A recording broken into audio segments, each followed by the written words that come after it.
Bom, então dando continuidade a essa segunda metade da aula, né, eu vou voltar a compartilhar aqui para vocês a minha tela, só um minutinho.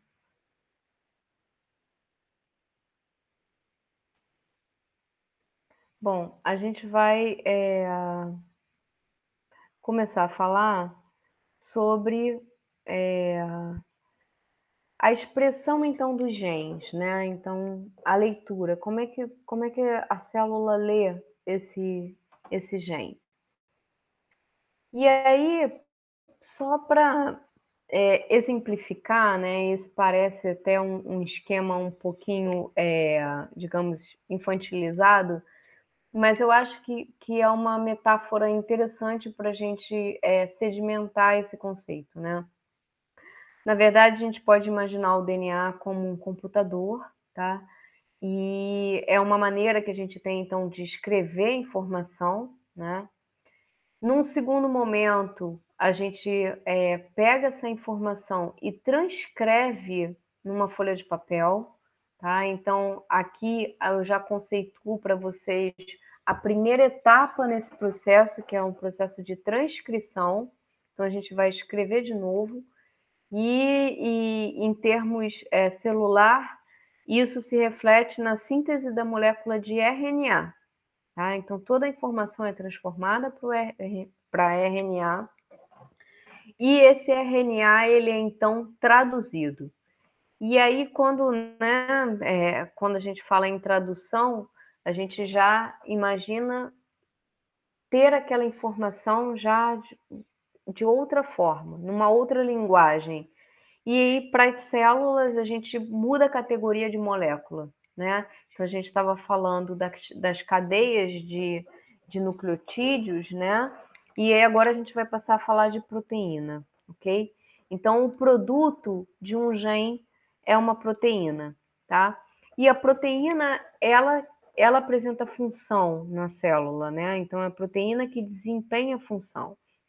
Então, como exemplos de proteína, anticorpos, por exemplo, então são os anticorpos que vão neutralizar os agentes patogênicos, né?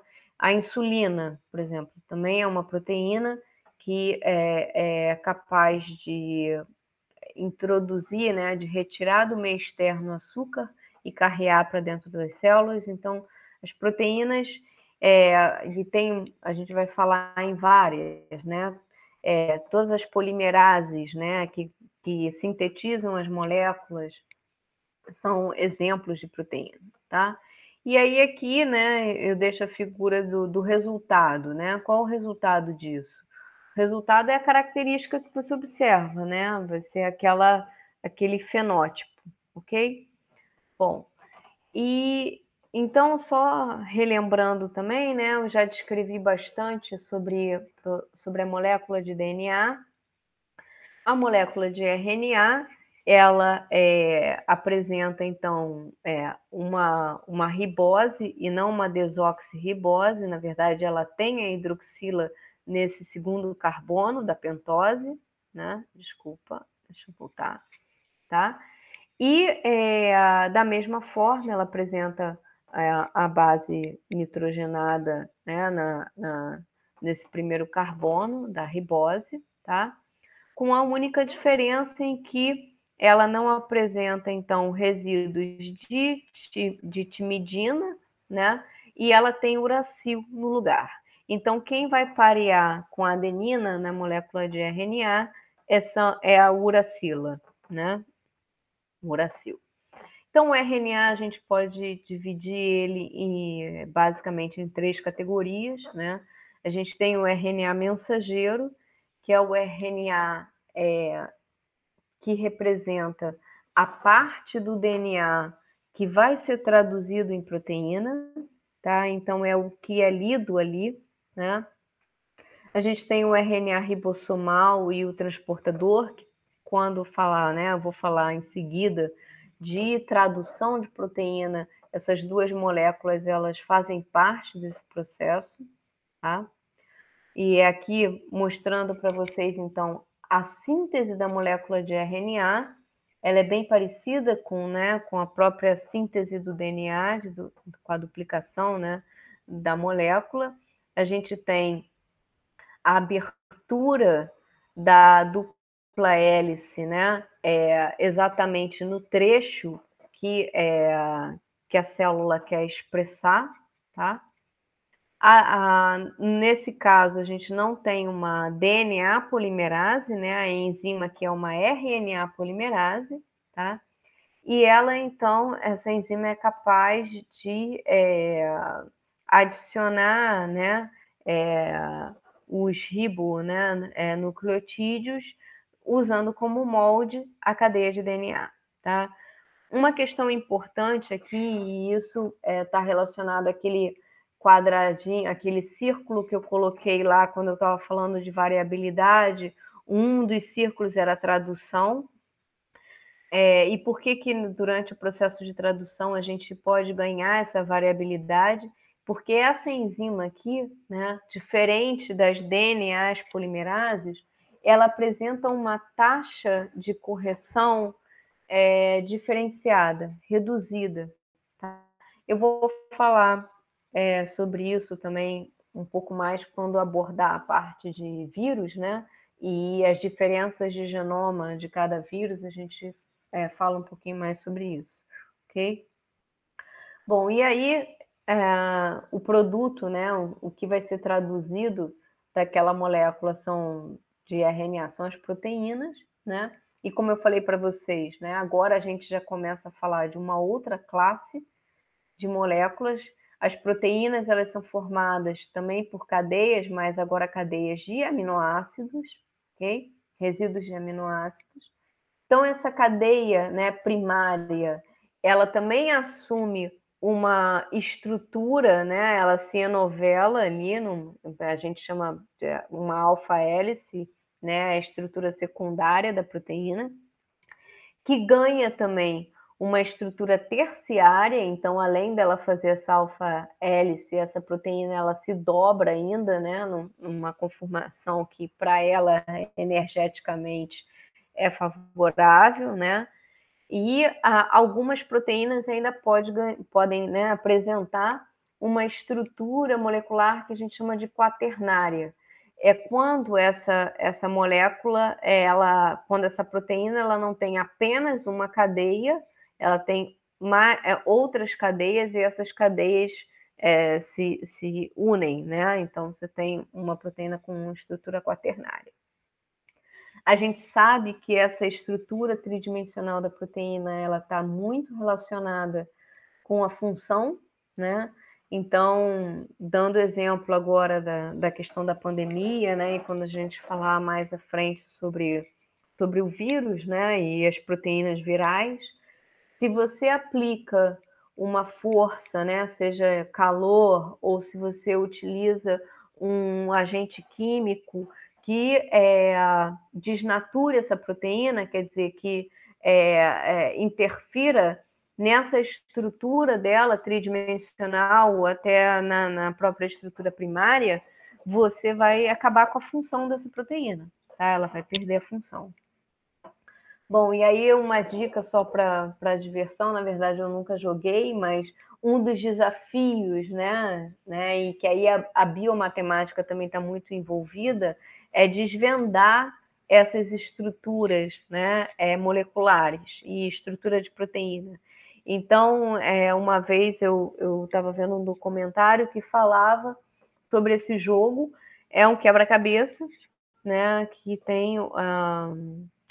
é destinado, então, a resolver a estrutura das proteínas, tá? E aí, falando um pouco mais sobre o processo de tradução, né? A gente tem, então, o RNA transportador, né? Ele carreia uma estrutura, um anticódon, né? Que é complementar à molécula de RNA mensageiro, numa extremidade, e na extremidade seguinte, ele tem ligado, então, os resíduos de aminoácido, tá? O processo de tradução, ele é mediado também, aqui representado, né, esse grande do RNA ribossomal, Então, o RNA ribossomal ele vai apresentar sítios para a entrada do RNA transportador, né? Na verdade, cada ribossomo vai acoplar até 2 RNAs transportadores, né? Então, para cada aminoácido, você tem um RNA transportador, e depois que você entra com o segundo RNA transportador aqui, ocorre a ligação, né, desses 2 aminoácidos, e aí com isso você vai sintetizando agora uma cadeia de proteína, tá? Então, essa, muito basicamente, né, é o processo de tradução, então, do RNA, ok? Bom, e aí a gente volta um pouquinho para a matemática, né? E volta um pouco também para aquela ideia de que toda a informação dessa molécula ela é de alguma forma codificada, né? Contando então os tipos de nucleotídeos que a gente tem, né? Que montam essa molécula de DNA e RNA, e o número de resíduos de aminoácidos que a gente observa na natureza, agora eu não vou lembrar de cabeça, mas o registro que eu tenho é em torno de 20 aminoácidos, tá? Então, se a gente dispõe isso, e essa tabela aqui está mostrando, né, que na verdade a gente tem mais de um códon, né, para o mesmo aminoácido. Então, vamos olhar aqui a leucina, por exemplo, né? A gente tem, na verdade, 4 códons que indicam, né, para que ali é a entrada do RNA transportador que está carregando a leucina, tá? E uma questão interessante é que, na verdade, aonde a variabilidade é permitida para o estabelecimento desses códons é na terceira base, né? As 2 primeiras bases são conservadas. E por que eu falo isso e por que eu chamo a atenção disso, né? Mais à frente, quando a gente falar na questão de o quanto o DNA varia, né, de um organismo para o outro, né, e aí ele varia com relação a essa troca de pares de base, né, é óbvio que se você tem, né, e aí a gente tem uma fase de leitura. Se você tem alternância no terceiro, né, nucleotídeo daquele códon, isso tem uma implicância. Se você tem alternância no primeiro e no segundo, você vai ter já uma troca de aminoácido diferenciada quando aquele material for lido, tá?